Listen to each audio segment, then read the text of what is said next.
वास्तु का स्थान होता है ईशान कोने में। कहाँ होता है? ईशान कोना कौन सा होता है? पूरब और उत्तर के बीच का जो कोना है, ये जो कोना है ये ईशान कोना है। तो ईशान कोने में वास्तु देवता का स्थान होता है। और जैसे कि लोग ऐसे कहावत है कि भाई दीवार के भी कान होते हैं, तो दीवार के कान होते हैं कि नहीं होते हैं, ये आपको भी दिखाई दे रहे हैं या नहीं दिखाई दे रहे हैं? मेरे को तो नहीं दिखाई दे रहे हैं। दिखाई दे रहे हैं? देखो तो एक बार नज़र मारो, दिखाई दे रहे हैं कहीं? पर लोग ऐसे क्यों बोलते होंगे? मतलब हमको समझ में नहीं आ रहा है कि लोग क्यों बोल रहे हैं ऐसे।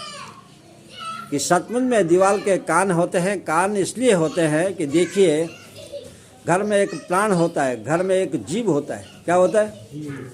घर में जीव होता है, प्राण होता है। तो जब घर में प्राण होता है, जीव होता है, तो घर क्या है कि हंसता खिलता है।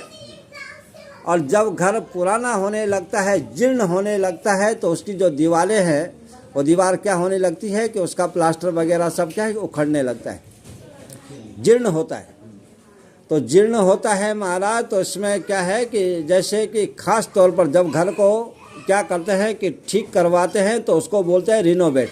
क्या बोलते हैं? रिनोवेट कर रहे हैं, उसका क्या कि मरम्मत कर रहे हैं। परंतु जब मंदिरों की जब क्या है इस प्रकार से क्या करते हैं कि उनको दोबारा प्लास्टर वगैरह सब करवाते हैं, तब क्या बोलते हैं कि जीर्णोद्धार। क्या बोलते हैं? जीर्णोद्धार में जीर्ण मतलब पुराना, जो उसका जर्जरपन था उसको सबको हटा दिया, उसका जीर्णोद्धार हो गया। इसलिए सचमुच में क्या है कि दीवार के कान होते हैं, क्योंकि घर में क्या होता है कि जीव होता है, घर में प्राण होता है।